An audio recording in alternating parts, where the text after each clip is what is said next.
신약성경 마가복음 14장 1절에서 9절까지 보도록 하겠습니다. 신약성경 마가복음 14장 1절에서 9절까지의 말씀, 신약 79페이지 말씀 봅니다. 마가복음 14장 1절에서 9절입니다. 이틀이 지나면 유월절과 무교절이라. 대제사장들과 서기관들이 예수를 흉계로 잡아 죽일 방도를 구하며 이르되 밀란이 날까 하노니 명절은 하지 말자 하더라. 예수께서 베다니 나병 환자 시몬의 집에서 식사하실 때에 한 여자가 매우 값진 향유 곧 순전한 나드 한 옥합을 가지고 와서 그 옥합을 깨뜨려 예수의 머리에 부으니 어떤 사람이 화를 내어 서로 말하되 어찌하여 이 향유를 허비하는가. 이 향유를 300데나리온 이상에 팔아 가난한 자들에게 줄 수 있었겠도다 하며 그 여자를 책망하는지라. 예수께서 이르시되 가만두라. 너희가 어찌하여 그를 괴롭게 하느냐. 그가 내게 좋은 일을 하였느니라. 가난한 자들 항상 너희와 함께 있으니 아무 때라도 원하는 데도 올 수 있거니와 난 너희와 항상 함께 있지 아니하리라. 그를 힘을 다하여 내 몸에 향유를 부어 내 장례를 미리 준비하였느니라. 내가 진실로 너희에게 이르노니 온 차례 어디서든지 복음이 전파되는 곳에는 이 여자가 행한 일도 말하여 그를 기억하리라 하시니라. 아멘.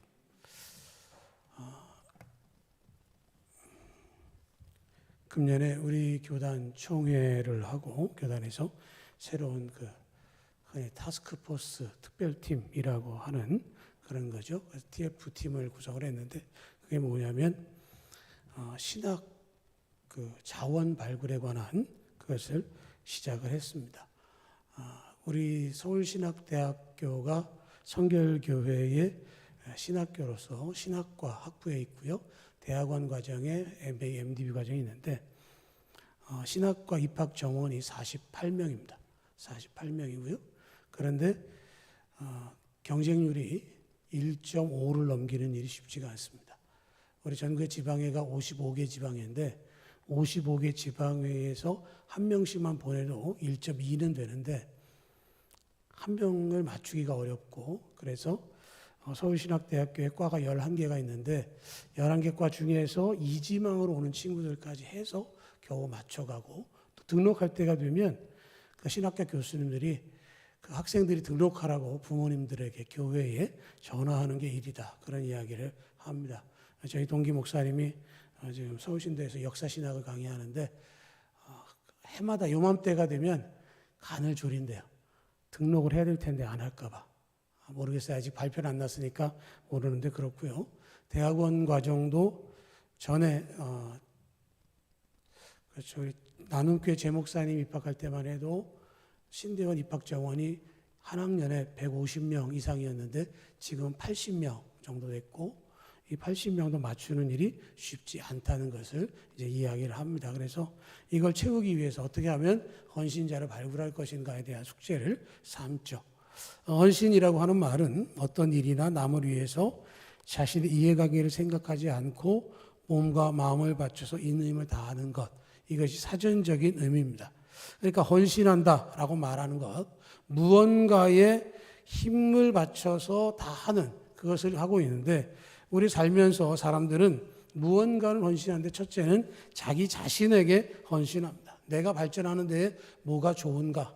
나의 유익한 것은 무엇인가를 찾게 되는 거죠. 그래서 때로는 언어 공부를 하기도 하고 때로는 몸짱을 만들기 위해서 헬스를 하기도 하고 또 전문적인 지식을 위해서 시간을 투여하기도 하고요. 또 두 번째로는 어떤 일에 헌신하면서 할 수 있습니다. 어떤 목표를 두거나 아니면 하고자 하는 일이 있으면 시간을 가리지 않고 밤낮을 가려서 그 일을 하려고 하는 것이고요. 또 궁극적으로 보면 때로는 민족의 독립과 자유를 위해서 이런 일들 아니면 직장에서 맡겨준 어떤 목표를 위해서 하는 사람도 있기도 하고 또 어떤 사람에게 헌신하며 살기도 합니다.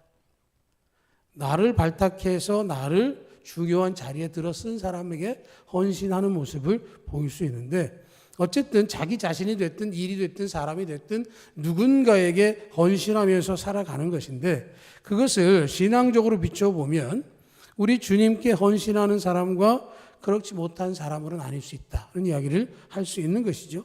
잘하면 칭찬받을 수 있고요. 못하면 책망을 받을 수 있습니다. 아침에도 라오디게아 교회 이야기를 했습니다. 뜨겁든지 차갑든지 하라. 그런 말씀을 했는데요. 그 7교회 중에서 서머나 교회나 필라델피아 교회는 칭찬받는 교회였습니다. 하나님께서 우리에게 주실 때 이왕이면 칭찬받는 신앙이 좋은 것이죠. 오늘 말씀 가운데 보면 3절 이하에 그 베다니 나병 환자 시몬의 집에서 식사하실 때에 한 여자가 매우 값진 향이고 순전한 나드 한 옥합을 가지고 와서 그 옥합을 깨뜨려서 예수님 머리에 부었다. 그렇게 이야기를 합니다.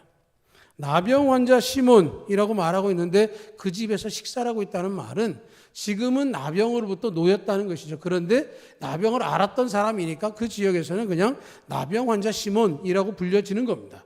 그 사람의 집에 가서 식사를 하시게 되어졌습니다. 그런데 예수님이 식사하신 그 자리에 한 여인이 와서 값진 향유, 순전한 나드 한 옥합을 가지고 와서 그 옥합을 깨뜨려서 예수님 머리에 부었다라고 하는 것이죠. 다른 복음서에도 이 사건들이 다 언급이 되어져 있는데요.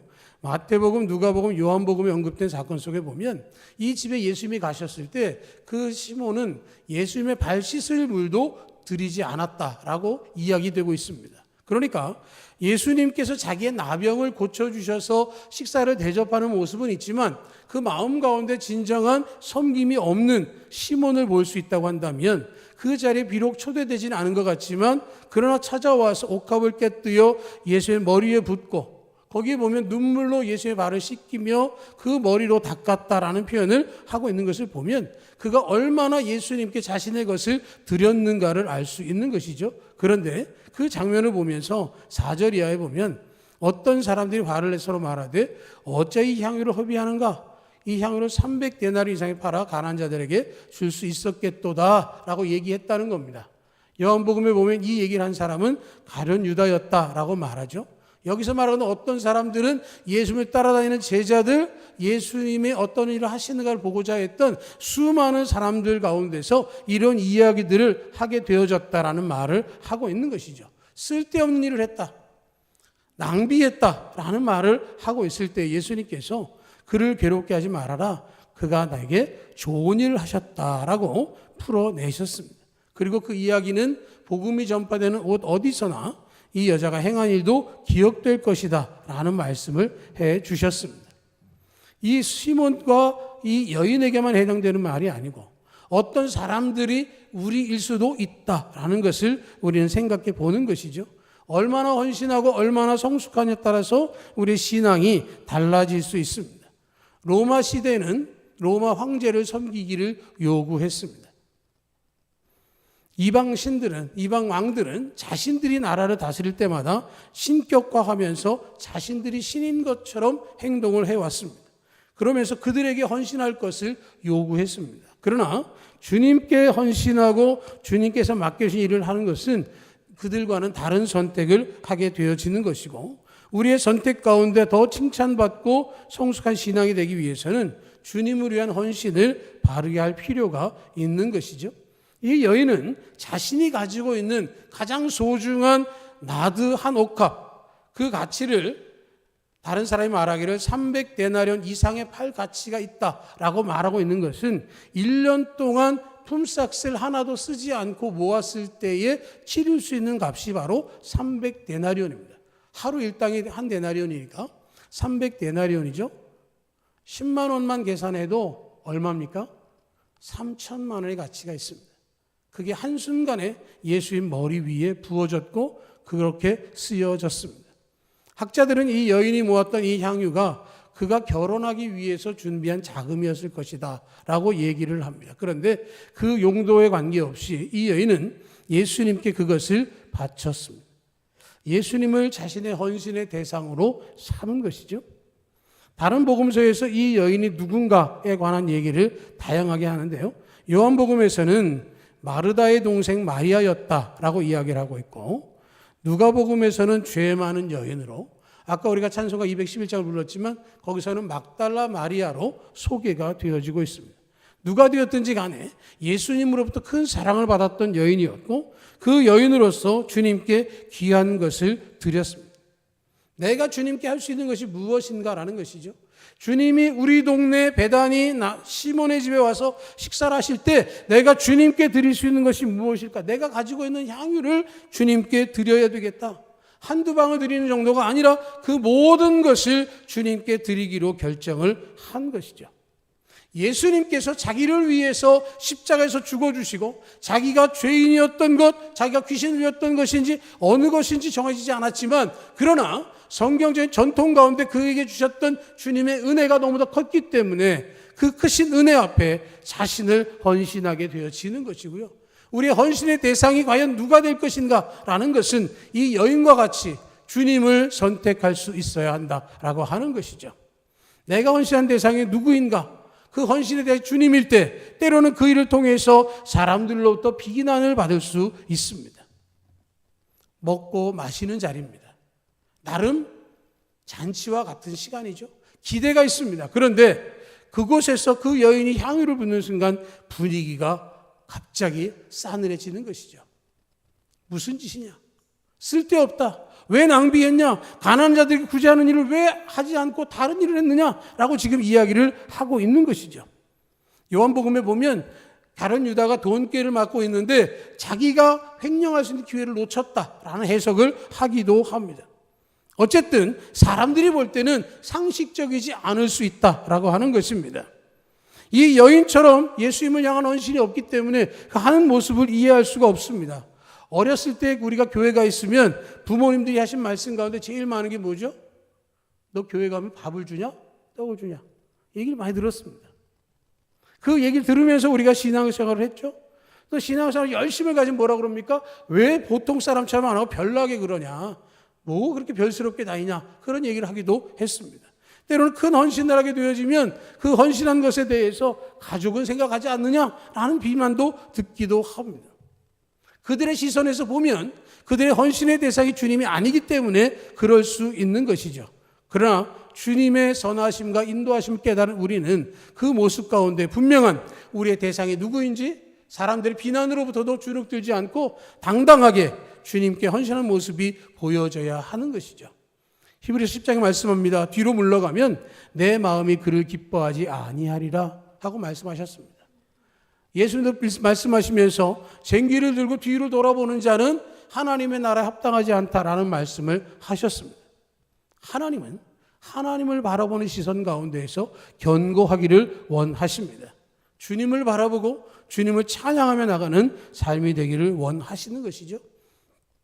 다른 사람은 어쩌든지 나는 주님을 찬양하고 다른 사람은 어떻게 행하든지 나는 주님을 의지하고 주님만 바라면서 살겠습니다라고 하는 고백이 우리 가운데 있어질 때, 환난을 당할 때 참고 견디며 주님 앞에 찬양을 드릴 때 믿음이 자라게 되고 하나님의 큰 축복이 임하게 되는 것이죠.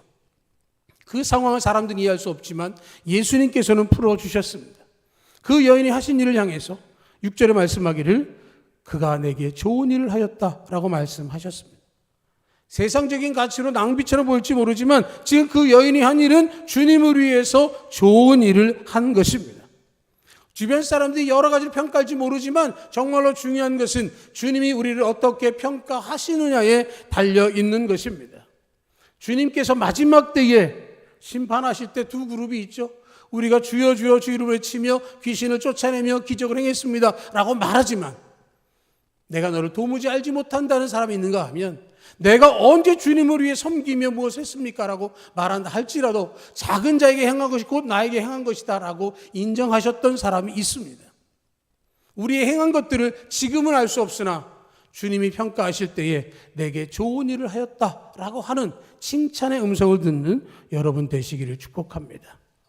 주님께서 그렇게 말씀하시면서요 또 말씀하시기를 8절에 그는 힘을 다해서 내 몸에 향유를 부어 내 장례를 예비했다라고 말씀을 하셨습니다.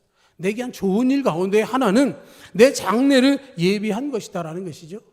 아리마대 요셉은 자신이 준비했던 새로운 빈 무덤을 주님께 드렸고요. 니고데모는 예수님의 장례를 위해서 많은 향품을 가지고 왔습니다. 여인들은 예수님의 시신에 바르기 위해서 기름을 준비하기도 했습니다. 그 모든 것들을 상징하는 가장 큰 것으로 이 여인의 헌신을 예수님께서 인정하시면서 내 장례를 준비했다라고 말씀을 해주고 있는 것이죠. 그러시면서 더 큰 일은 바로 9절의 말씀입니다. 온 천하에 어디서든지 복음이 전파되는 곳에는 이 여자가 행한 일도 말하여 그를 기억하리라 하고 말씀하셨습니다. 예수님의 공생애를 기록한 4복음서, 그 복음서 가운데 이 이야기는 빠지지 않고 언급이 되어져 있습니다.